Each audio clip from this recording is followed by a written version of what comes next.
Alright guys, this is Lamont and Tony at Bigdogs Performance. Back here with the red Fox body and the stainless steel ported shorty headers versus the Flowtech headers. So now, as you see, we have our stainless steel ported headers installed. That's the passenger side. And here's the driver's side. As you can see, we have plenty of clearance for the steering shaft. You can see Lamont turning the steering shaft. Actually, you can see there's plenty of steering clearance without dimpling it.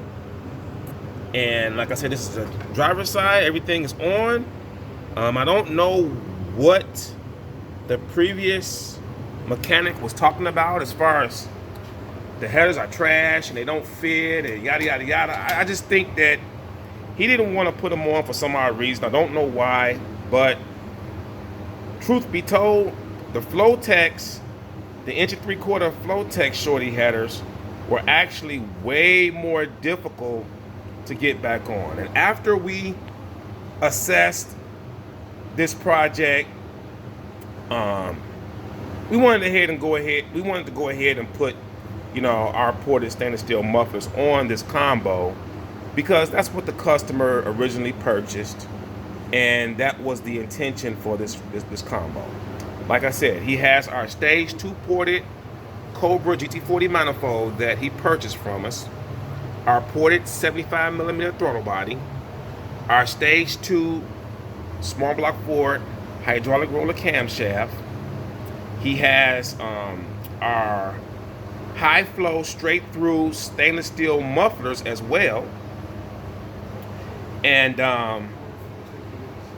he has our ported stage 2 ported Flowtech heads. If you guys want to know the flow numbers on the heads, you can go back on our Facebook page and look through some of the posts. It's going to be in some of the recent posts on what our stage 2 ported Flowtech heads flow.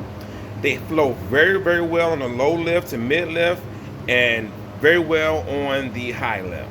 Our camshaft, our stage 2 cam with the 1.6 ratio rocker arms has a lift of 545 thousandths of an inch.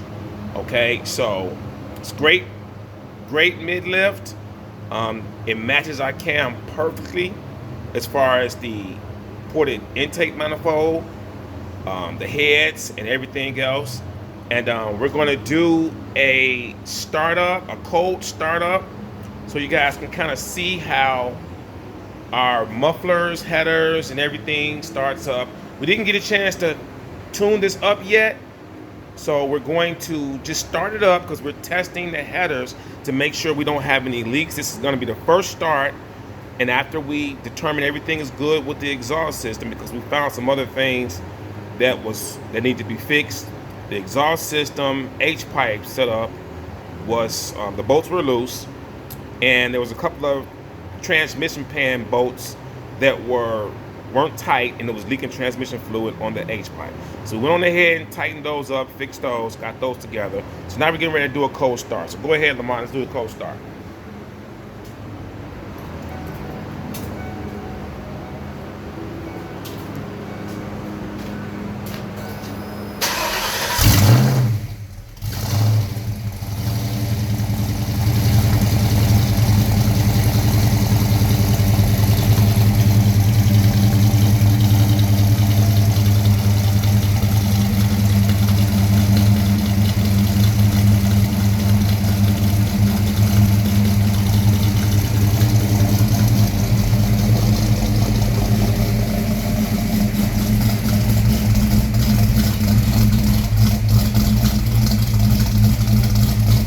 That's a cold start.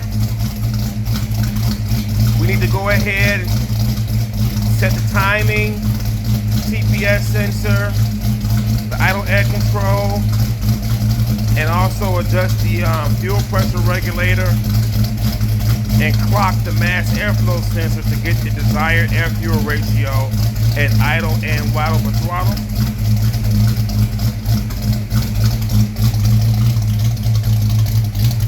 Bigdogs cam is barking. Bigdogs mufflers are barking. But there we go. So it's running kind of rich. We need to set everything, but for the most part, we didn't have any leaks up here, did we? No. Nope. So the headers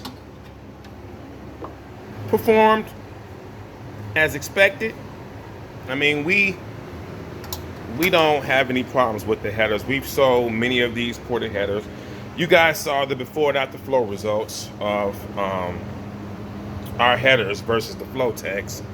And like I said before, you know, they even look better than the Flowtechs. They're polished stainless steel. You know, and the Flowtechs, as you see, just from the crushing that he did, it already started to rust. It already started to rust right there. So, you know, and this is just regular old paint that you can scratch off with your fingernail. So, my opinion, I guess if you want to run the Flowtechs, you can get them ported and modified by us and then get them ceramic coated. If you want to say you have 1 3/4 headers on there. I believe from us modifying these headers, what we see is the issue is by the tubes being big and the design of the collector, you're having everything, all 4 tubes on each side, on each header, is merging into this collector and it's creating turbulence. So at low RPMs where the exhaust pulses are more spaced out, that won't be an issue. But as the RPMs climb and you have the exhaust pulses, you know, become closer and closer to each other, it acts as one continuous flow coming out this collector. And when they're all hitting at high RPM and you don't have that much time, they start to jam into each other. And the Flowbench simulated that. And that's why, you know, you got a low flow. I mean, come on guys, 385 CFM and 420 CFM, you know, that's ridiculous. I mean, basically the math with this is when you start to reach around 270 to 280 real horsepower with the T5, these will start to become a restriction. Meaning that you'll still make more horsepower as you climb, but the higher and higher you get up, as far as horsepower, from the point of restriction, the more restriction they'll become.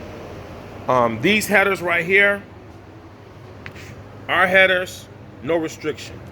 You're talking about, you know, these headers can handle 500 real horsepower plus before they start to become a restriction. Even the primary pipes. The primary tubes, individual tubes, once they're ported like we do, you know, they have an individual flow of like in the 240s. So, you know, if your cylinder head has anything less than 240 CFM coming out of it, these headers can handle that with no problem. And like I said, you'll be surprised what we're gonna do. We're gonna go ahead and flow test a set of long tubes. That way you guys can really see what the long tubes out the box flow. You'll be surprised. You know, I think these videos that we're doing on this project Red Car, I think it's gonna open up a lot of guys' eyes about exhaust system flow and, you know, what people think is a good header versus what actually is a good header. So, got the headers on, sound good. We're gonna go ahead, button everything up, start with the tuning. doing some test drives, doing some, you know, basic cruise to see. Customer was complaining that on the way here, he burned quite a bit of fuel.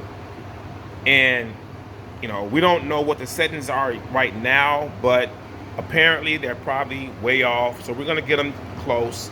That way, the performance is going to increase, the fuel economy is going to get better, and the drivability is going to get better. So, once again, this is and Tony over here at Bigdogs Performance. See you guys at the track.